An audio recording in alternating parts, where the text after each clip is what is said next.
올해 이제 얘기를 할 때 보통 이제 15만 달러, 그러니까 한 2억 정도로 얘기를 많이 하시는 것 같고요. 저도 그 정도는 물론 갈 수 있는 숫자라고 생각을 하고 있고, 비트코인은 사실 어나더 자산이거든요. 그래서 일단 그 기존의 전고점 11만을 넘고 아예 매물대가 없었던 뭐 12만, 13만을 터치하면은 어디까지 갈지는 사실 예측하기 되게 힘든 부분일 거라고 생각을 하고 있습니다. 올해 그 말 정도에는 사이클의 후반이거든요. 그래서 하락기가 이제 오는 시점인데 사실 그 사이클의 관점에서도 많이 깨졌죠. 왜냐하면 트럼프 당선되기 전에 되게 급격하게 올랐다가 관세 이슈가 되면서 또 급격하게 내렸다가, 그래서 기존의 사이클 관점을 그대로 유지하기는 되게 좀 힘들 수는 있다라는 생각이 좀 많이 드는 것도 같아요.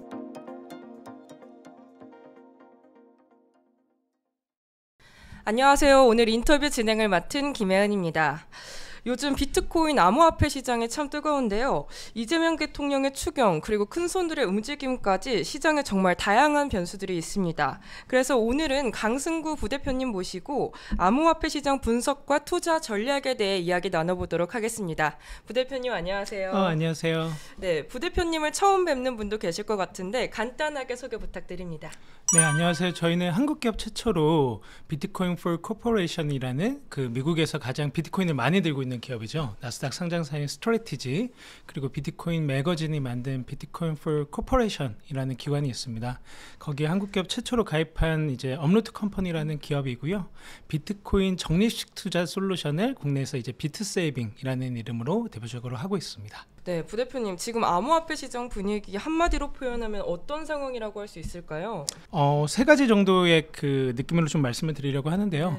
예전에는 저희가 비트코인 하면 투기적인 자산으로 인식이 많이 됐었잖아요. 그러다가 이제 좀 투자적인 자산으로 좀 넘어갔던 것 같고, 최근에는 이제 미국이라는 국가에서 리저브라는 표현을 좀 많이 쓰고 있습니다. 리저브는 이제 한국말로 번역하면 비축이나 보유라고 얘기를 할 수 있는데, 보유하는 자산으로 좀 이제 많이 인식이 되고 있다. 그래서 국가 차원에서 그렇게 미국이 드라이브를 걸고 있고요.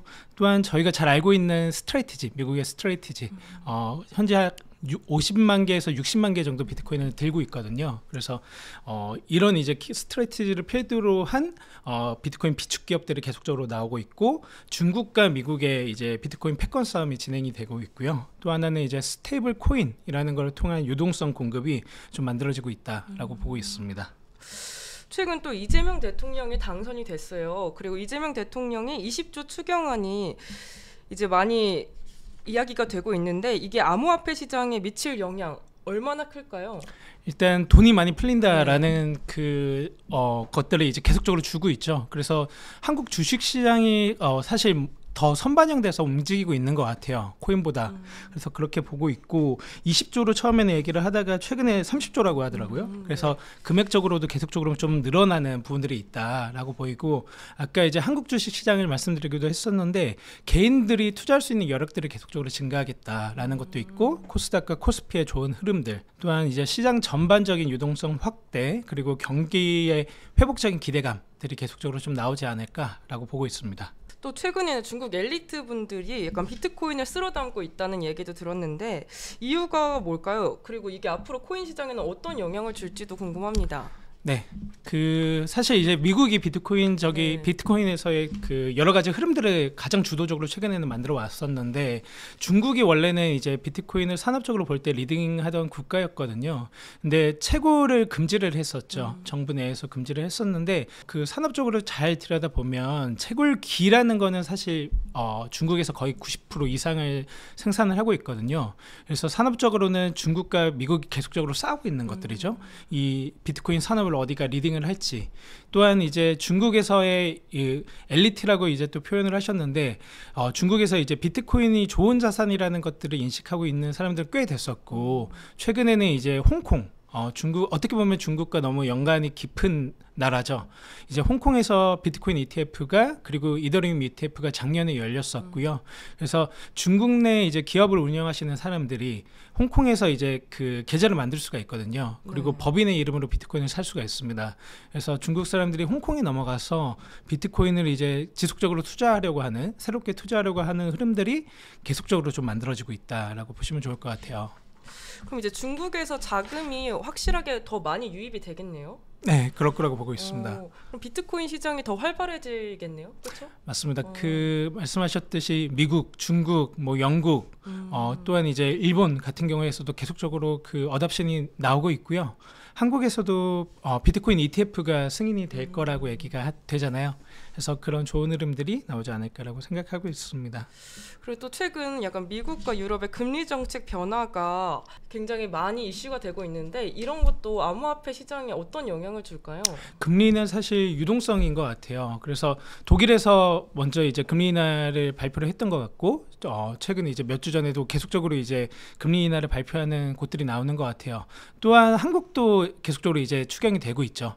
그래서 그런 그 흐름들이 사실 이제 그 암호화폐 시장에서는 가장 크게 주는 거는 유동성이다라고 생각을 하면 좋을 것 같고, 또한 이제 친 가상자산 정책들이 계속적으로 나오면서 좋은 흐름들을 만들어주지 않을까 생각하고 있습니다. 최근 그럼 암호화폐 시장의 굵직한 주요 이슈 세 가지를 꼽자면 무엇이 있을까요? 말씀드렸던 이제 기업들의 비트코인 전략 비축이죠. 그래서 미국의 스트래티지라는 기업을 필두로 해가지고 제가 그 말씀드렸던 비트코인 for corporation이라는 기관이 그 각 국가의 기업들이 비트코인을 잘 비축할 수 있도록 하는 거거든요. 그래서 스트래티지라는 기업이 나왔었고, 그를 이어서 샘러 사이언티픽이라는 기업도 나왔고, 그 비트코인 매거진이라는 기업은 원래 비트코인 가장 큰 미디어였었는데 여기가 그 사토시 나카모토 비트코인의 창시자 이름을 따서 나카라는 기업으로 이제 우회 상장을 했고요. 또한 이제 일본의 메타플래닛, 홍콩의 문그룹 같은 되게 이제 많은 기업들이 비트코인을 계속적으로 모으고 있다. 또한 이제 크립토 전반으로 볼 때는 솔라나, 리플, 뭐 도지 같은 그 암호화폐들의 현물 ETF가 지금 심사 중에 있거든요. 그런 것들이 있고, 비트코인 채굴 산업의 확장 가능성 같은 것들을 좀 꼽아볼 수 있을 것 같습니다. 그러면 약간 지금 암호화폐 시장에 진입하려는 개인 투자자 입장에서 가장 주의해야 할 리스크가 있다면 뭐가 있을까요? 가장 주의할 거는 한 방에 투자하는 것이라고 생각을 합니다. 그래서 어떻게 보면은 저희가 사이클 관점을 가지고 또 이 시장을 볼 수가 있거든요. 비트코인의 특성상 반감기라는 것이 있고, 최근 이제 몇 년 동안 꾸준하게 올라왔잖아요. 그래서 사이클 관점으로 볼 때는 지금은 사실 후반기라고 볼 수는 있거든요. 그래서 이 사이클이 사실 뭐 반복되지 않고 비트코인이 쭉 우상향할 수도 있지만 여러 가지 변동성은 예상이 되기 때문에 한 방에 넣지 않고 장기적으로 이제 적립식 투자하는 거, 그런 것들이 좋을 거라고 생각을 좀 하고 있습니다. 그럼 부대표님이 보시기에 앞으로 암호화폐 시장 단기 그리고 중단기, 중장기 약간 전망은 어떻게 예상하세요? 단기적으로 볼 때는 우선 이제 그 비트코인이 글로벌 MT 유동성을 따라가는 부분들이 있거든요. 그래서 글로벌 MT 유동성은 내년 초까지 좀 좋을 거라는 얘기들이 있습니다. 그래서 한국도 저희가 한번 느끼지만 돈이 풀리니까 이 투자 시장 되게 활발해지잖아요. 그래서 내년 초까지는 그런 유동성들은 좋을 거라고 생각을 하고요. 또한 이제 금리 인하에 대한 기대감도 미국에서 주는 것들이 있죠. 그래서 하반기랑 이제 내년 상반기까지는 유동성의 흐름이 좋을 거다라고 생각을 하고 있고요. 또한 그 사이클적으로 볼 때는 아까 말씀드렸듯이 후반이기 때문에 좋을 거지만 또 내려가는 시점은 있을 수 있다라고 가능성을 열어두고 있고, 그럼에도 불구하고 중장기로 본다면, 단기가 아니라 중장기 5년, 10년으로 본다면 비트코인 너무 좋다라고 생각을 하고, 그 미국에서의 이 금을 그 대체하는 흐름들을 비트코인이 가져올 거라는 걸 계속적으로 주고 있거든요. 그래서 5년, 10년으로 볼 때는 금의 자산을 이제 세이빙하는 역할을 비트코인이 대신할 가능성이 매우 높다 보고 있습니다. 근데 또 최근 스테이블 코인 관련 이야기도 많이 나오고 있는데, 약간 스테이블 코인 시장 변화가 약간 비트코인 수급에도 변화를 많이 줄까요? 네, 스테이블 코인 자체는 유동성을 많이 만들어내는 거기 때문에 당연히 이제 비트코인으로 볼 때도 당연히 그럴 수 있다라고 생각이 들고요. 뭐 한국 같은 경우에서는 워낙 스테이블 코인으로 비트코인을 사지는 않죠. 하지만 이제 뭐 저희가 이제 베트남이라는 나라에서도 서비스를 하고 있는데, 동남아 같은 데 보면은 USDT나 USDC로 월급을 받거든요. 그러면 그런 것들을 통해서 이제 그 계속 풀리면 비트코인을 사는 흐름들은 여전히 또 좋을 거라고 생각을 하고요. 또 최근에 약간 글로벌 정치 불안이 참 많이 일어나고 있는데, 이런 것도 비트코인이 약간 안전자산 수요로 이제 확실하게 자리매김할 수 있도록 도움을 준다고 생각을 하시나요? 사실 비트코인은 작년 같은 경우만 봐도 전쟁이 나면 좀 떨어지는 추세들이 있었어요. 그래서 아직은 위험 자산 중에 하나로 여겨지는 부분들이 있다라고 네. 하지만 그 미국을 필두로 해서 이게 그 위험 자산이 아니라 장기적으로 볼 때 금을 대체할 안전 자산으로 이제 포지셔닝을 바꿔가고 있는 그런 중이다라고 보면 될 것 같고, 사실 한국에서는 그 길거리 나가서 물어도 10명 중에 한 6, 7은 비트코인이 위험 자산이라고 인식을 할 것 같아요. 그래서 어제 그 전쟁 관련된 소식들이 좀 이스라엘 네. 관련해서 들리면서 비트코인도 같이 동시에 빠져주는 모습 보였었거든요. 그래서 여전히 아직은 위험 자산으로 인식되는 부분이 있다라고 느끼고 있습니다. 근데 아까 사이클 말씀해 주셨는데 그러면 비트코인은 지금 사이클상 어디에 위치해 있을까요? 사이클 상으로는 후반기로 볼 수가 있을 것 같고요. 그래서 그 보통 이제 그 기존의 사이클을 그대로 답습한다고 하면 네. 올해 그 말 정도에는 사이클의 후반이거든요. 네. 예, 그래서 하락기가 이제 오는 시점인데 사실 그 사이클의 관점에서도 많이 깨졌죠. 왜냐하면 그 트럼프가 당선이 되면서 네. 트럼프 당선되기 전에 되게 급격하게 올랐다가 네. 관세 이슈가 되면서 또 급격하게 내렸다가, 그래서 기존의 사이클 관점을 그대로 유지하기는 되게 좀 힘들 수는 있다라는 생각이 좀 많이 드는 것도 같아요. 그럼 약간 과거에 이어졌던 사이클과 다른 종류의 사이클로 갈 수가 있나요?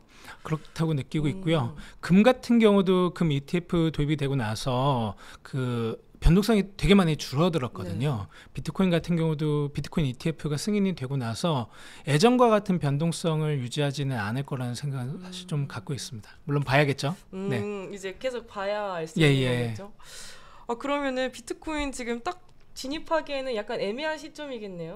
저는 사실 저도 비트 맥시기 때문에 비트코인 언제 사도 좋다고 생각이 들고요. 네. 다만 이제 그 한 방에 사는 것들은 좀 되게 지양하는 것이 좋다라고 생각을 하고 장기적인 호흡으로 계속 이제 사면 됩니다. 그래서 월급의 일부는 계속적으로 비트코인을 사는 게 네. 저는 좋다고 생각을 하고 있고요.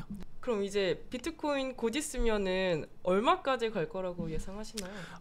올해 이제 얘기를 할 때 네. 보통 이제 15만 달러, 그러니까 네. 한 2억 정도로 얘기를 많이 하시는 것 같고요. 저도 그 정도는 물론 갈 수 있는 숫자라고 생각을 하고 있고, 네. 비트코인은 사실 어나더 자산이거든요. 네. 그래서 일단 그 기존의 전고점 11만을 넘고 아예 매물대가 없었던 뭐 12만, 13만을 터치하면은 어디까지 갈지는 사실 예측하기 되게 힘든 부분일 거라고 생각은 하고 있습니다. 근데 뭐 어떤 분들은 막 비트코인이 막 곧 있으면 막 휴지 조각이 된다. 막 어떤 분들은 뭐 엄청나게 오를 거다 이렇게 하는데 부대표님 생각은 어떠세요? 사실 뭐 휴지가 될 거를 네. 미국에서 ETF 승인을 당연히 하진 않았을 거라고 생각을 하고, 한국과 이제 그 글로벌의 그런 느끼는 것들은 되게 많이 격차가 있거든요. 네. 그래서 저도 지난주에 있었던 비트코인 2025 서울이라는 행사가 있었습니다. 네. 거기서는 글로벌에서 되게 많은 분들 와가지고 이제 비트코인에 대한 여러 가지 발표도 하고, 저도 거기에 스피커로 참여를 했었는데 글로벌적으로 볼 때는 너무나 이제 각광받는 자산이고요. 그래서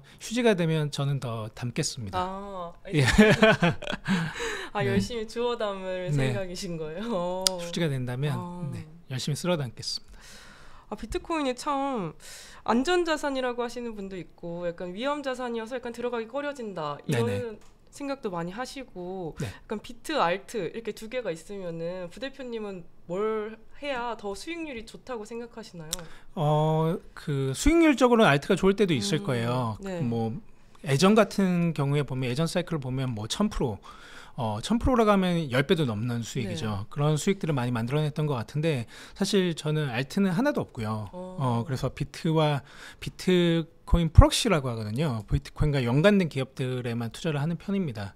그리고 최근에 보면 알트가 되게 그 장이 안 좋은 걸 아실 거예요. 네. 그 이유 중에 하나는 그 트럼프가 그 대통령 당선 거의 직전에 본인 이름과 본인의 아내 이름으로 된 민코인을 발행을 하면서 유동성을 쫙 빨아가고 나머지 알트코인이 다 죽었거든요.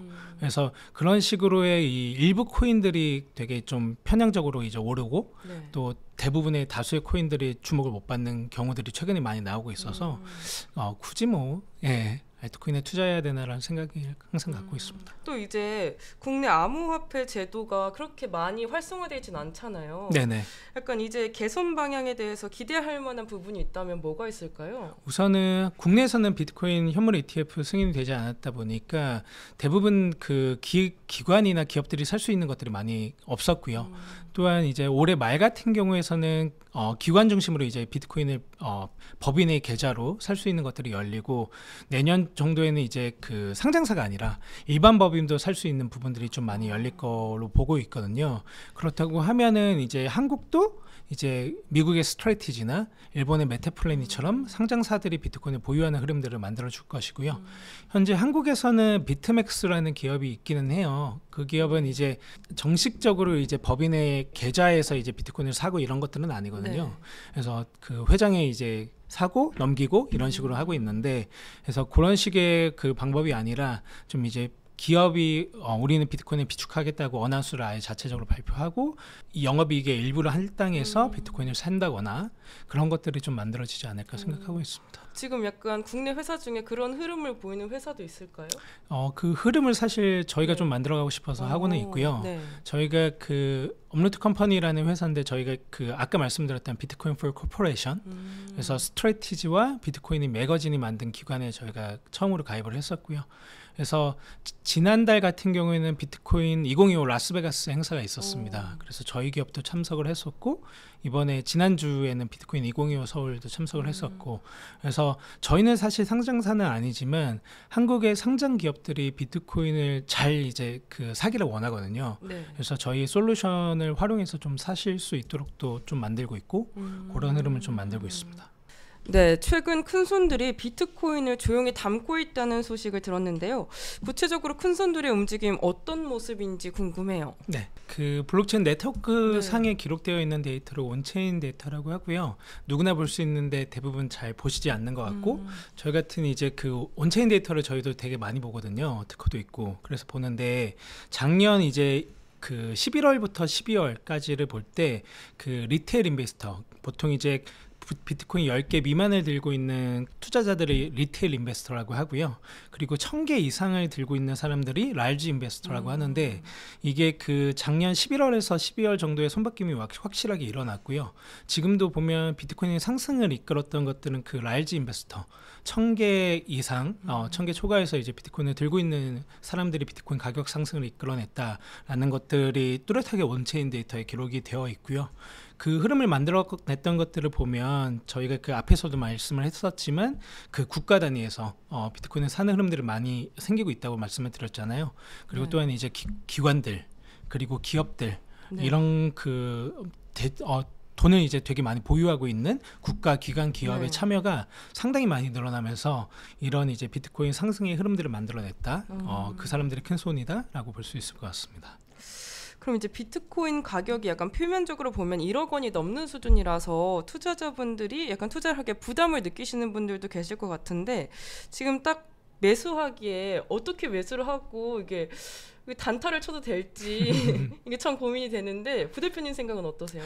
비트코인으로 단타는 네. 절대 치지 않기를 원하고요. 네. 본인이 트레이딩에 정말 잘하시지 않는다고 하면 그렇게 권하고, 그 비트코인의 가격이 이제 1억이 당연히 넘었죠. 네. 그래서 10만 불이 넘었으니까 1억 4천 정도 되겠네요. 그래서 그 정도에서 왔다 갔다 하는 수준인데, 네. 비트코인은 사실 훨씬 더 이제 그 캡이 없는 자산입니다. 그래서 되게 긍정적으로 내가 좀 이제 장기적으로 보겠다라고 생각을 한다면, 그 마이클 세일러라는 이제 그 미국에서 나스닥 상장사의 스트래티지 화장이죠. 그래서 비트코인을 투자하기 가장 좋은 이제 주기가 어떻게 되냐라고 네. 보면 5년에서 10년 정도라고 얘기를 하고요. 5년에서 10년 정도로 내가 장기적으로 투자하고 홀딩한다고 하면은 엄청나게 높은 수익률을 항상 보여줬던 걸 알 수가 있고요. 이번에도 절대 다르지 않을 거라고 저는 생각하고 있습니다. 그러면 약간 비트코인 100만 달러 시대가 된다는 얘기 있잖아요. 네네. 그럼 이게 현실성이 있는 얘기라고 생각을 하시나요? 현실성이 있는 얘기라고는 생각을 하고요. 네. 아크인베스트라고 해서 테슬라와 비트코인에 되게 그 주도적으로 투자를 하고 우호적인 이제 그 투자사가 있죠. 그래서 거기 같은 경우에 이제 비트코인의 가격을 예측을 했었는데 세 가지 케이스로 얘기를 했었거든요. 그래서 베어 케이스, 그래서 좀 낮게 깔릴 때, 그리고 베이스 케이스, 일반적으로 이제 가격이 흐를 때, 그리고 불 케이스, 정말 미친 듯이 이제 올라갈 때로 나눴었는데, 이제 베어 케이스 같은 경우가 50만으로 봤던 것 같아요. 그래서 그리고 이제 일반적인 케이스로 할 때가 100만. 정도로 봤었던 것 같고 불케이스로 갔을 때가 240만 정도 봤거든요. 그래서 엄청나게 높게 불케이스는 예상을 했었는데 개인적으로 워낙 이제 그 세게 예측하는 회사기는 해요. 그래서 저도 이제 일반적으로 볼 때는 50만 정도는 가지 않을까라고 당연히 생각은 했었고요. 네. 그럼 50만이 언제 정도면 도달할까요? 이건 너무 어려운 질문인데 그래서 항상 어려운 것 같습니다. 그래서 5년 정도의 주기로 본다고 하면 뭐 충분히 도전해 볼 수 있는 영역이라고 생각은 저는 들고요. 그리고 금의 지위를 대체한다고 할 때 50만 정도는 갑니다. 그래서 그 정도 갈 수 있겠다 생각하고 있습니다. 약간 비트코인 시세가 항상 변동성이 좀 있잖아요. 네네. 약간 이게 긍정적인 트리거가 될 만한 변수는 뭐가 있을까요? 맞아요. 그래서 변동성은 사실 그 두려워하기보다 이용하기 되게 좋은 자산의 특성이라고 생각이 들고요. 장기적으로 우상향하는 이제 자산에 있어서의 변동성은 사실 좀 축복이다라고 얘기를 합니다. 사실 근데 이 얘기는 제가 한 건 아니고요. 미래에셋이라는 이제 그 가장 국내에서 유명한 그 투자 기관이 그 1억 모으기 적금을 할 때 그 항상 이제 그 총서들을 발행을 많이 하는데 거기에서 적립식 투자 총서를 발행했던 적이 있어요. 거기에 보면은 이제 적립식 투자를 얘기를 하면서 적립식 투자에 적합한 자산은 변동성이 있는 자산이라고 얘기를 하거든요. 그래서 그 비트코인은 사실 변동성이 심하니까 적립식으로 투자하는 게 되게 좋습니다. 그래서 쌀 때 먹고 비쌀 때도 계속 먹으면서 투자하기 되게 좋다라고 생각이 들고요. 그럼 약간 대표님은 비트코인 투자에 있어서 가장 중요한 지표는 뭐라고 생각하시고 어떻게 분석하시는지도 궁금해요. 우선 비트코인에 있어서 가장 중요한 지표는 비트코인 그 자체인 것 같아요. 그래서 비트코인을 이해해야지만 비트코인을 투자할 수 있다라는 말을 마이클 셀러가 했습니다. 그래서 비트코인의 가장 중요한 지표는 뭐냐면 공급이 희소하다는 거겠죠. 그래서 2,100만 개의 공급이 흔들리지 않는 자산이니까 그렇게 보면 좋을 것 같고요. 물론 이제 가격적인 예측에서 여러 가지를 고려한다고 하면 매크로적인 측면들, 그래서 글로벌 M2 유동성을 말씀을 드렸던 것 같은데 내년 초까지는 유동성의 흐름들이 좋기 때문에 그런 것들이 비트코인을 비롯한 여러 가지 자산에 흘러가지 않을까라는 것들을 저희가 볼 수가 있고요. 또 하나는 이 비트코인에 대한 이 트레저리, 그리고 비트코인을 보유의 차원으로 보는 곳들이 많아졌다고 했었잖아요. 그런 것들이 얼마나 많이 생겨나고 있느냐라는 것들을 저희가 직접적으로 볼 수가 있거든요. 그런 사이트도 있고요. 그래서 미국의 스트래티지뿐만 아니라 말씀드렸던 일본의 메타플래닛, 그리고 홍콩의 문그룹, 그리고 프랑스의 그 더 블록체인 그룹 이라고 이제 또 여러 가지 회사들이 계속적으로 생겨나고 있어요. 그래서 그런 흐름들이 얼마나 이제 글로벌리 만들어지고 있냐라는 것들을 봐도 좋고요. 그래서 여러 가지 그런 그 거시적인 지표들, 그리고 트레저리 지표들, 이런 것들 참고하시면 도움이 됩니다. 그럼 약간 개인 투자자들이 약간 분석을 할 때 약간 기술적 분석하고 온체인 데이터 분석, 약간 어떤 걸 더 중시하는 게 좋을까요? 사실 그 기술적 분석 같은 경우는 그 이평선들 많이 얘기하셨던 것 같아요. 그래서 작년이었죠. 작년 같은 경우는 120일 이평선 넘었을 때 팔아라라고 이제 뭐 강하우 작가님께서 얘기하시기도 했던 것 같고, 그래서 내가 이 비트코인이라는 자산을 투자할 때 유통기한을 어떻게 생각하느냐에 따라서 사실 되게 다르게 투자할 수가 있거든요. 그래서 저 같은 경우는 120일 이평선이 넘는다고 해서 팔지 않죠. 왜냐면 그 이전부터 사왔기 때문에 되게 낮은 가격부터 사왔기 때문에 팔지를 않고요. 내가 이 자산을 투자할 때 어떤 이제 호흡으로, 어떤 관점으로, 어떤 기간 동안 투자하냐에 따라서 투자법이 아예 달라진다고 저는 생각을 합니다. 그래서 비트코인 같은 경우는 그 여러 가지 이제 그 뭐 기술적 분석들을 할 수도 있지만 원체인 분석을 할 수가 있는데요. 지금은 원체인 분석으로 볼 때는 MVRB라고 해서 이제 장기적으로 봤을 때 이게 시장의 기회와 과열들을 나타내는 지표인데 현재 한 2.3 정도 되어 있거든요. 그래서 작년 같이 좀 시장이 과열될 때는 2.6 정도까지 갔었습니다. 그래서 현재는 약간 과열되어 있는 상태다라고 볼 수가 있고, 이럴 때는 뭐 그 사실 덜 살 수도 있고요. 이게 작년 같은 경우에 1.7 정도까지 내려가기도 합니다. 그러면 좀 빠질 때거든요. 그리고 올해 그 주식 시장이 폭락했을 때도 1.7 정도의 지표로 내려왔었습니다. 저는 이제 비트코인이 빠지면 더 사는 좀 맥시이기 때문에 빠지면 더 사고요. 그래서 어떻게 활용하면 좋냐라고 할 때는 비트코인이 여러 가지 이제 주식시장의 흐름이나 네. 원체인 데이터의 흐름이나 아니면은 정서적으로 사람들이 되게 위축되어 있을 때, 빠져 있을 때, 그럴 때 더 사면 항상 좋았던 것 같습니다. 그럼 약간 대표님의 호흡은 어떤 호흡으로 가시고 있는지도 궁금해요. 좋습니다. 저는 두 가지 호흡으로 가고요. 비트코인을 개수로 모으는 호흡이 있습니다. 네. 그래서 비트코인을 N개 모으겠다라고 해서 이제 비트코인을 내가 이 정도 몇 개 정도의 수요량은 모을 거야. 네. 라고 해서 저희가 집 한 채 사는 것처럼, 그리고 좋은 집은 계속적으로 보유하면 좋잖아요. 그렇죠. 예, 비트코인은 그런 집이라고 생각이 들고요. 마이클 셀러 언급을 자주 드리는데 비트코인에 대한 언급을 그렇게 했던 것 같아요. 그래서 맨하탄에 있는 부동산과 같다. 그래서 정말 미국에 있는 중심지의 부동산이라는 거죠. 그래서 한국으로 보면 압구정 부동산이 될 거예요. 네. 그거는 5년, 10년 뒤에 그렇게 될 거라고 생각이 들고요. 10년 정도 뒤면 압구정 부동산 정도 될 수 있겠네요. 그렇게 생각이 들고, 내가 처해 있는 국가의 상급지 부동산으로 비트코인을 생각해도 되게 좋다라고 생각을 하고, 이건 뭐 저뿐만이 아니라 그 미국에서는 그랜드 카돈이라 그래서 부동산 관련해서 되게 잘 투자도 하고 펀드도 만들고 했던 곳인데, 여기가 비트코인이랑 부동산을 연합하는 펀드들을 만들고 있거든요. 그래서 그런 흐름들이 만들어지고 있다 보시면 좋을 것 같습니다. 또 이제 주요 고래들도 비트코인에 엄청 많이 투자를 하고 있잖아요. 네. 약간 전략 변화가 감지되는 부분이 있다면 어떤 게 있을까요? 맞습니다. 그 말씀드렸던 고래들이 그런 걸 것 같아요. 원체인 데이터로 봤을 네. 때 라이즈 인베스터, 비트코인을 1000개 이상, 1000개 초과해서 보유하고 있는 곳들의 그 흐름들을 고래라고 할 수가 있을 것 같은데요. 그 기관, 기업, 국가 단위에서의 비축이 이루어지고 있다 보니까 그런 식의 이제 비트코인을 비축하는 곳들이 많아지고 있다라는 것들을 좀 저희가 긍정적으로 볼 수가 있을 것 같고, 다만 저희가 유의할 건 뭐냐면 네. 그런 국가, 기관, 기업도 포모를 받아서 구매를 할 때가 있다라는 겁니다. 그래서 이 사람들이 한 번에 사는지 아니면 장기적으로 계속 사는지를 봐야 되는데요. 예를 들면 작년 같은 경우에서는 독일에서 그 압수했던 비트코인을 이 사람들이 팔지 안 팔지가 되게 이슈였는데 팔았거든요. 예, 그 장 속에 상승, 어떻게 보면 지금의 흐름으로, 지금의 이제 그 가격으로 유추해 보면 좀 낮은 가격에서 팔아버린 거죠. 네. 그래서 국가의 단위에서 비축을 해야 된다고 말씀을 드렸는데 던질 수 있다라는 겁니다. 이렇게 그냥 뭐 국가 단위에서, 기관 단위에서, 기업 단위에서 산 비트코인을 보통 그냥 일시적으로 살 경우들이 있어요.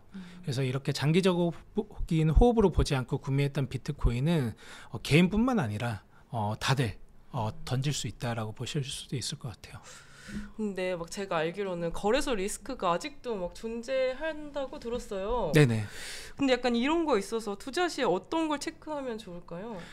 거래소 리스크가 존재를 하죠. 그래서 최근에도 이제 바이빗 같은 경우가 털렸었잖아요. 이더리움이 북한에 의해서 털렸었고, 네.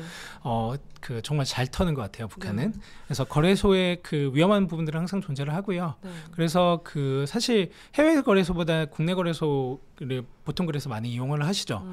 왜냐하면 이용자 보호 같은 것들이 좀 더 깔끔하게 잘 될 거라고 생각을 하시기 때문에 그렇게 하고요. 업비트 비트썸 코인원 같은 경우는 이제 국내 주요 은행들이랑 연결된 그런 이제 거래소다 보니까 보다 그런 차원에서는 그런 차원에서는 이용자 보호가 더 잘 될 거다라는 것들이 좀 있을 거는 같고요.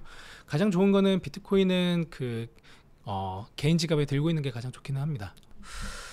그러면은 이제 최근 AI 트레이딩 그런 시스템이 코인 시장에서도 많이 활용된다고 들었어요. 네. 이 개인 투자자들은 어떤 전략에 주목할 필요가 있을까요?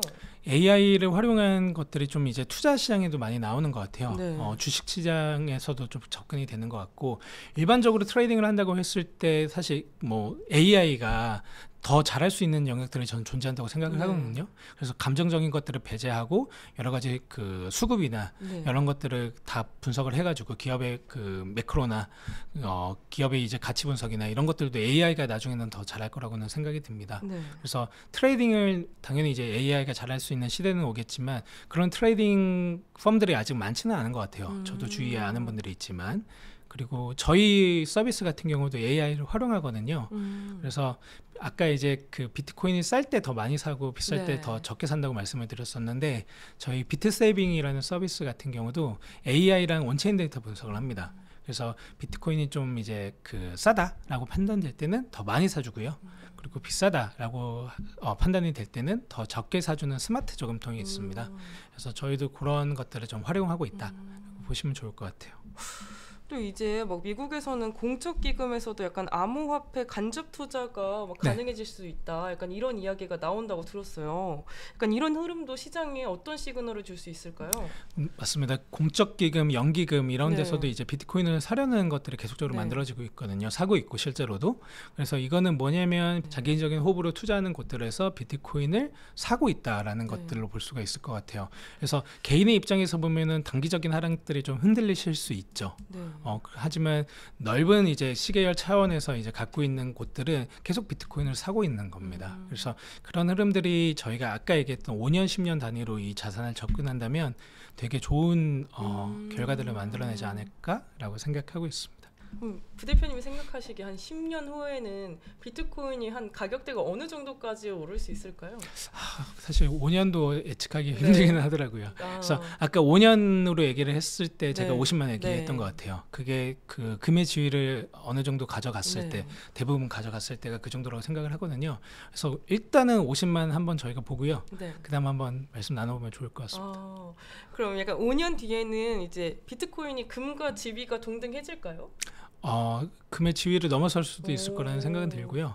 사실 금보다 좋은 돈이 비트코인이거든요. 네. 그래서 그 사인을 사실 트럼프 행정부에서 계속 주고 있고 올해 3월 같은 경우에 그 트럼프 대통령이 그렇게 얘기했었습니다. 포트녹스가 이제 금을 비축하고 있는 장소인데 포트녹스의 모든 것이 무사하기를 바라지만 금이 정말 제대로 없다면 정말 화가 날 것이다라고 얘기를 했고 금을 재고 실사한 지가 거의 70년이거든요. 네. 그래서 그 70년 동안 정말 이제 금이 온전한 상태로 있을 거라고 저는 생각은 하지 않고요. 저도 이제 이랜드라는 회사에서도 근무를 했었는데 저희가 재고 실사를 보통 네. 분기나 1년 단위로 하거든요. 그러면 재고 실사 나가면 거의 다 엉켜 있습니다. 수량도 엉켜 있고요. 그리고 보관된 이제 그 상태도 네. 좋지 않은 재고들도 많이 있잖아요. 그래서 그런 것들은 뭐 떠리로 팔기도 하고 그러잖아요. 네. 창고 대개방하기도 네. 하고요. 그래서 금 같은 경우는 70년 동안 있었기 때문에 상당히 이제 보존 상태가 좋지는 않을 거고요. 그래서 금을 팔고 비트코인을 사자라는 얘기까지 미국에서 최근에 나오고 있거든요. 왜냐하면 미국에서 비트코인을 샀을 때가 되게 쌌었어요. 가격적으로 네. 제가 지금 다시 짚어봐야 되긴 하는데 어쨌든 당시에 이제 미국이 비트코인을 취득했던 취득가와 현재 시세 기준으로 봤을 때 50배 정도 차이가 나거든요. 네. 그래서 그 정도의 차이가 난 거를 우리가 수익을 본 걸로 계산을 하고 비트코인을 네. 사자라는 얘기까지 나오는 수준이라 비트코인이 금을 대체하고 넘어가는 그런 형태는 계속적으로 만들어질 거다라고 저희가 예상할 수 있는 것 같아요. 그럼 앞으로 약간 부대표님이 보시기에 비트코인 시세에 충격을 줄 만한 이슈가 있다면 뭐가 있을까요? 비트코인 시세에 충격을 줄 수 있는 이슈들은 많을 것 같아요. 네. 그래서 오늘도 그 전쟁적인 이슈가 나면서 네. 약간의 위험 자산으로 여겨지는 부분들이 있다 보니까 가격이 좀 떨어지는 부분들이 있었다고 말씀을 드렸던 것 같고요. 네. 또한 이제 그 전체적인 이제 투자 시장들이 다 빠질 때는 항상 비트코인도 같이 빠지기는 합니다. 그래서 코로나 이슈 같은 것들 보면 같이 빠지잖아요. 네. 그래서 투자 심리가 위축되어 있는 상황에서는 비트코인도 어쩔 수는 없고요. 그리고 또한 이제 내년 같은 경우는 반감기 네. 사이클의 후반기로 또 말씀을 네. 드렸었기 때문에 그런 여러 가지 요인들을 고려해서 비트코인이 어떻게 잘 그 가격들을 유지하는지 또는 좀 내려가는지를 좀 재밌게 볼 수 있을 것 같아요. 계속 지켜봐야 이제 알 수 있는 거겠네요. 네네 맞습니다. 그럼 참 어려운 것 같아요. 비트코인 투자하기가. 길게 투자하시면 괜찮은 것 같고요. 그래서 저희도 항상 얘기하는 게 네. 장기적 호흡으로 투자하자라고 얘기를 드리고 네. 그래서 그 비트코인을 수량으로 접근할 때는 좀 마음이 편합니다. 그래서 내가 계속 매일 사면서 몇 개 모았다라고 이제 보면은 또 아예 다른 그 관점으로 접근을 네. 하거든요. 그래서 수량으로 접근하는 방법 그리고 적립식 투자로 꾸준히 사는 방법 이렇게 접근하시면 항상 좀 마음은 좀 편해집니다. 적립식으로 하루하루 조금씩 사는 게 가장 이윤을 극대화할 수 있는 방법이에요? 그거 하나랑 네. 그리고 그 현금을 그래도 항상 이제 워렌 버핏 보면은 네. 현금 비중을 항상 또 남겨놓잖아요. 네. 그래서 비트코인이 한번 정말 이제 크래시 날 때, 네. 정말 모든 사람들이 이제 비트코인을 펀치 사기라고 하고, 네. 야 비트코인은 뭐 되겠냐, 뭐 마이클 세일러가 팔지 않겠냐 다 네. 이런 얘기들 나올 때 그때는 좀 크게 사면 좋습니다. 네. 약간 오히려 다른 사람들이 하지 마 할 때 오히려 많이 들어가야. 네네. 그래서 모두가 좀 그런 식으로 접근할 때 하는 것들이 항상 좋고요. 네. 그러면은 약간 자산 포트폴리오를 배분할 때 비트코인은 어느 정도로 배분하면 좋을까요? 자산이라고 볼 때 이제 뭐 부동산도 있고 네. 주식도 있고 비트코인도 있고라고 여러 가지로 볼 때 그 비트코인에 얼마나 큰 확신을 갖고 있냐에 따라서 자산 네. 포트폴리오는 바뀔 것 같아요. 그래서 마이클 셀러 같은 경우도 그 비트코인을 되게 많이 들고 있거든요. 개인적으로 18,000개를 들고 있는 사람이고, 팀 드레이퍼라는 이제 그 개인 투자자, 미국에서 유명한 전설적인 투자자도 3만 개 이상을 들고 있습니다. 물론 이제 개인의 포트폴리오에 어느 정도의 비중이냐는 되게 다를 것 같아요. 네. 레이 달리오 같은 이제 가치 투자자 네. 있지만 이제 비트코인의 가치를 인정했던 사람은 5% 정도로 얘기를 했던 것 같고요. 그리고 마이클 셀러는 훨씬 많이 들고 있겠죠. 그리고 저도 역시 많이 들고 있겠죠. 비트코인 가치가 그거보다 크다고 생각하니까 비중이. 그래서 그런 본인의 확신에 따라서 잘 조정하시면 좋을 것 같습니다. 약간 개인 투자자분들한테 추천을 해준다면은 한 몇 퍼센트 정도가 그나마 조금 안정적으로 갈 수 있을까요? 저도 이제 유동원 그 미국 주식을 잘 이제 분석해 주시는 분을 많이 네. 보고 있는데 한 10% 정도로 얘기하실 때도 많은 것 같은데, 저는 그거보다 좀 높게 얘기하고요. 왜냐면 저는 비트 맥시니까. 그래서 30% 정도 가져가셔도 좋지 않을까라고 생각을 합니다. 네, 그럼 10년 뒤에는 자산 시장에서 약간 금, 주식 시장과 비교했을 때 비트코인 포지션은 어느 정도까지 갈 수 있을까요? 저는 이제 5년 뒤에는 금을 따라잡지 않았을까, 그리고 금을 어느 정도 넘어가지 않았을까라고 말씀을 좀 드렸던 것 같고요.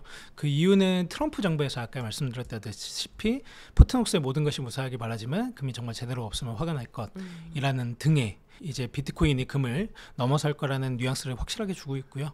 5년 뒤 정도에 이제 트럼프 정권의 말기라고 보면, 새로운 정부들이 들어서는 시기라고 보면 비트코인이 금을 많이 넘어갔을 것 같아요.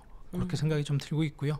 10년 뒤는 예측하기 좀 쉽지 않은 것 같은데, 강산이 변하는 시간이라 예측하기 쉽지는 않을 것 같은데, 마이클 셀러가 얘기했던 것들을 보면 각국에서의 그 상급지 부동산 정도에 좀 도전을 하고 있지 않을까라는 생각이 좀 드는 것 같아요. 그래서 여러 가지 이제 그 자산 시장에서의 세이빙 역할을 많이 비트코인이 해주고 있는데, 부동산으로 좀 비교할 수 있는 시대가 되지 않았을까라고 좀 감히 생각을 해봅니다. 지금 약간 비트코인에 꼭 투자해야 되는 이유, 약간 핵심적인 본질을 초보자 입장에서 쉽게 설명해 주세요. 좋습니다. 네. 그 비트코인 같은 경우는 비싸다고 느껴지는 게 그 한 개에 1억으로 보여서 그런 거인 것 같습니다. 근데 사실 비트코인은 사토시라는 단위가 있거든요. 사토시 나카모토라는 이제 창시자의 이름을 딴 비트코인의 단위입니다. 그래서 비트코인은 1억분의 1개로 존재를 할 수가 있거든요. 1억분의 1개면 지금 한 뭐 1.5원, 1.3원 정도 되겠네요. 그러니까 1.3원으로 비트코인 살 수 있는 거예요. 네, 그래서 비트코인은 사실 지금 보면 그 한 개가 이제 1억 5천, 뭐 1억 3천 이렇게 보이니까 비싸 보이지만, 내가 그 1.3원으로 뭐 그런 뭐 10원 언더로도 비트코인을 살 수 있는 시대이거든요. 근데 나중에 어떻게 될지 모르겠죠. 그래서 보시면 사실 그런 그 관점으로 보면 비트코인은 정말 이제 잘 접근할 수 있는 돈이다. 내가 뭐 10원 언더로도 비트코인을 살 수 있기 때문에. 그래서 저희가 이제 그 비트코인에 관련된 정식 투자 서비스 한다고 말씀을 드렸었는데, 실제로 엘살바도르의 그 마이프라이머 비트코인이라는 교육단체가 있습니다. 비영리 교육단체인데, 엘살바도르에서는 그 비트코인이 법정 화폐이자 그리고 이제 그 교육부에서 이제 인간 이제 비트코인 교육들이 있거든요. 그래서 초등학교에서도 비트코인을 가르쳐요.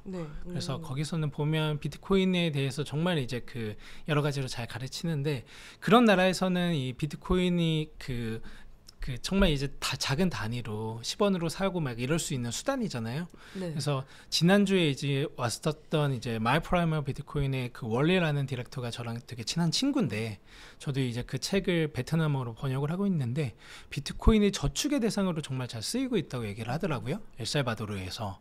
그래서 그런 것들이 되게 전 긍정적으로 보고 있고요. 그래서 지금 비트코인을 꼭 투자해야 되는 이유는 내가 10원으로도 비트코인을 살 수 있기 때문에. 정말 10원으로 압구정 부동산 못 사잖아요. 네, 그리고 미국 맨하탄 부동산 못 사잖아요. 하지만 10원으로 그런 부동산, 맨하탄 부동산의 일부를 살 수가 있고, 계속적으로 살 수가 있고, 언젠가는 이게 많이 모였을 때 그 정도의 가치가 될 수 있다고 생각을 하면, 지금 꾸준히 사두면 나중에 좋지 않을까라고 생각을 하는 하는 거죠. 그럼 부대표님이 방금 말씀해주신 엘살바도르라는 나라처럼 이제 향후에 약간 비트코인을 법정 화폐로 취급하는 나라가 점점 늘어날까요? 사실 쉽지는 않을 거라는 생각이 좀 들기는 합니다. 그래서 그 최근에는 스테이블 코인이라는 것들이 좀 많이 만들어지잖아요. 네. 그래서 스테이블 코인에 관심을 가지는 곳들이 좀 많이 나오고 있는 것 같고요. 엘살바도르 같은 경우도 같이 쓰는 거거든요. 비트코인을 이제 같이 쓰는 부분들로 썼었던 것이고, 그래서 최근에는 보면은 뭐 CBDC 얘기도 나오고 원화 스테이블 코인 얘기도 나오고 비트코인 얘기도 나오는데, 비트코인은 어떻게 보면은 전략적인 비축 자산으로 별도로 좀 인식되는 부분들이 있을 것 같아요. 미국 같은 경우처럼. 그래서 달러를 어떻게 하면 또 이제 그 수급을 잘 만들 수 있을까? 달러를 어떻게 하면 좀 강하게 할 수 있을까? 또는 이제 비트코인은 별도로 잘 모을 수 있을까?라는 관점들을 가져가지 않을까 생각하고 있습니다. 또 약간 최근 출연하신 영상에서 인상 깊었던 내용이 있었는데, 비트코인 딱 이만큼만 사두면 10년 뒤는 돈 걱정이 없다라는 내용이었어요. 구체적으로 얼마 정도 사두면 좋을까요? 사실 제가 그런 얘기를 막 한 적이 없었던 것 같은데, 그래요? 썸네일이 항상 이렇게 같이 뜨더라고요. 아. 그래서 항상 썸네일은 그렇구나라는 생각을 좀 했던 것 같고, 네.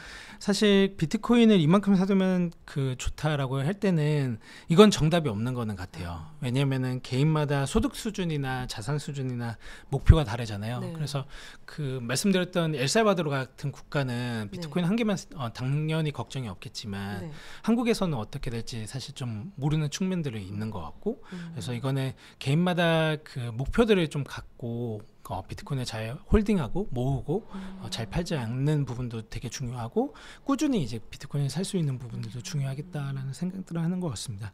돈 걱정이 없으려면은 저도 얼마를 모아야 될지 잘 모르겠네요. 대표님이 생각하시기에 그러면 그런 적정 기준이 없으세요? 사실 이게 저도 이제 주위에 네. 자산가분들이 많은데 모으시고 나시면 또 욕심을 내시더라고요. 그래서 그런 것들이 되게 쉽지 않아 보인다라는 생각을 또 하게 되는 것 같아요. 약간 비트코인 하면 빠질 수 없는 게 또 알트코인이잖아요. 예. 약간 알트코인 투자에 대해서는 또 어떻게 생각하세요? 알트코인 투자는 좋지 않게 생각하고 있습니다.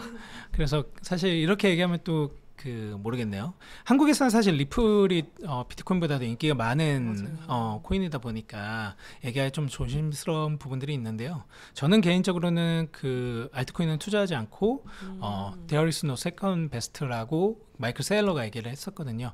두 번째로 좋은 자산이 없다라고 생각을 하는 편이라 알트코인은 사실 제 입장에서는 살 게 없다라고는 보고는 있습니다. 그럼 부대표님은 알트코인 관련 투자는 하나도 안 하고 계세요? 뭐 재미로는 사볼 수 있겠죠. 뭐 도치 같은 거 하나 그냥 사볼 수는 있겠으나 네. 투자의 관점으로 보지는 않겠죠. 네, 그냥 그런 것 아예 없고요, 사실. 네. 아예 없고 그렇게 있습니다.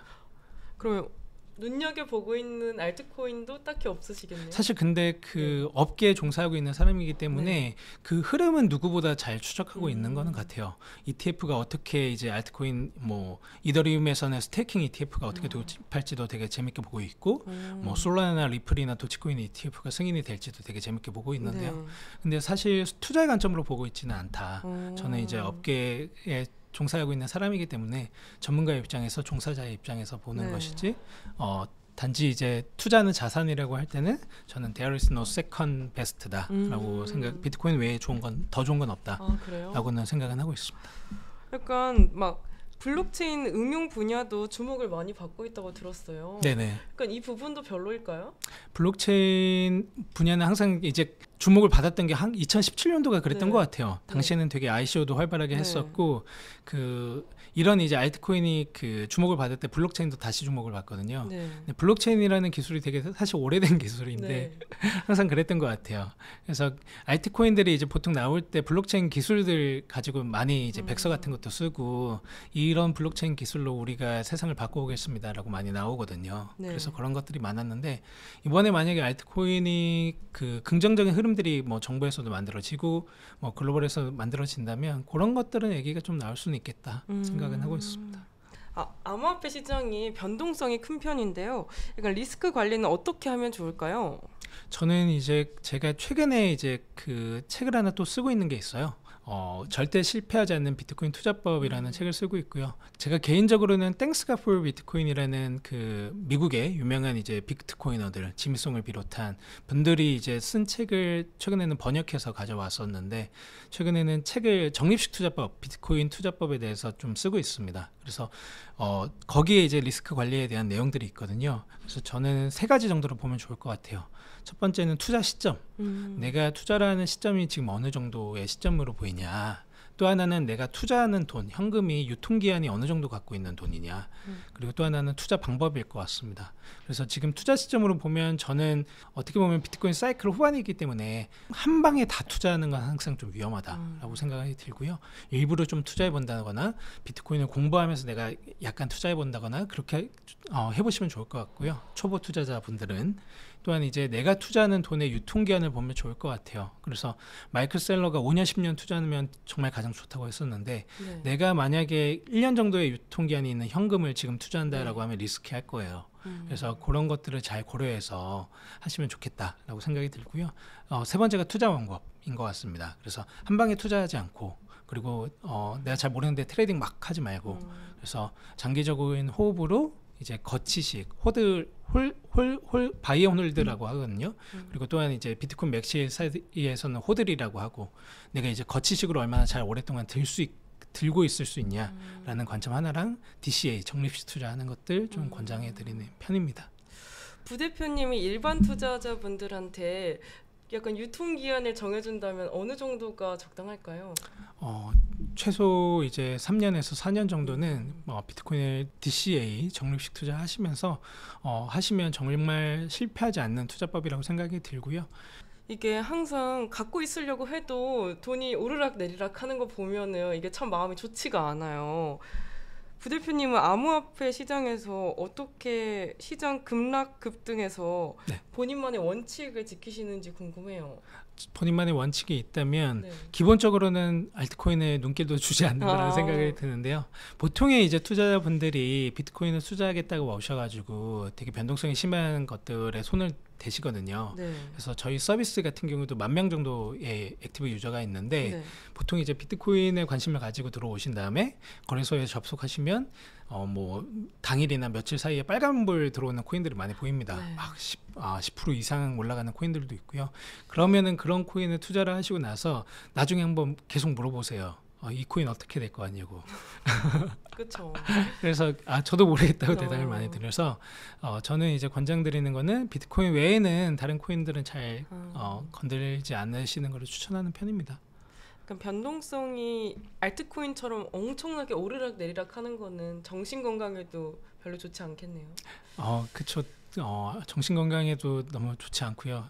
투자법으로도 좋지 않은 것 같고 사실 최근에는 어떻게 보면 비트코인 변동성이 그 미국 주식들이랑 비교했을 때 더 그렇게 변동성이 심했다라고 판단하기 어려웠거든요. 그래서 정말 이제 관세 이슈 터지고 나서는 나스닥에 있는 이제 뭐 여러 가지 회사들, 상장 회사들이 더 많이 빠졌어요, 비트코인보다. 그래서 비트코인만 투자하신다면 사실 변동성은 그 예전처럼 그렇게 크지는 않을 것 같기도 합니다. 부대표님은 약간 투자자분들 많이 만나실 거 아니에요. 그럼 초보 투자자분들이 많이 하시는 실수 같은 게 있을까요? 투자자분들이 많이 하시는 첫 번째 실수는 비트코인이 아닌 알트코인에 많이 투자하는 것이 첫 번째 실수라고 생각이 하고요. 두 번째는 그 내가 들어간 시점이 그 상당히 폼으로 받은 시점이라는 걸 잘 인지를 못 하시는 것 같아요. 제가 얘기 들었던 게 모두가 비트코인을 비난할 때 들어가면 좋다고 얘기하는데 대부분의 분들이 비트코인의 포모 그래서 비트코인은 뭔가 잘 될 것 같아. 어떤 얘기 듣고 막 시작을 한다던가 막 그런 경우들이 많이 있잖아요. 누군가의 추천으로 한다던가. 그래서 그런 경우는 상당히 사실 정서상으로 보면 후반이시더라고요. 그런 경우들을 많이 봤던 것 같아요.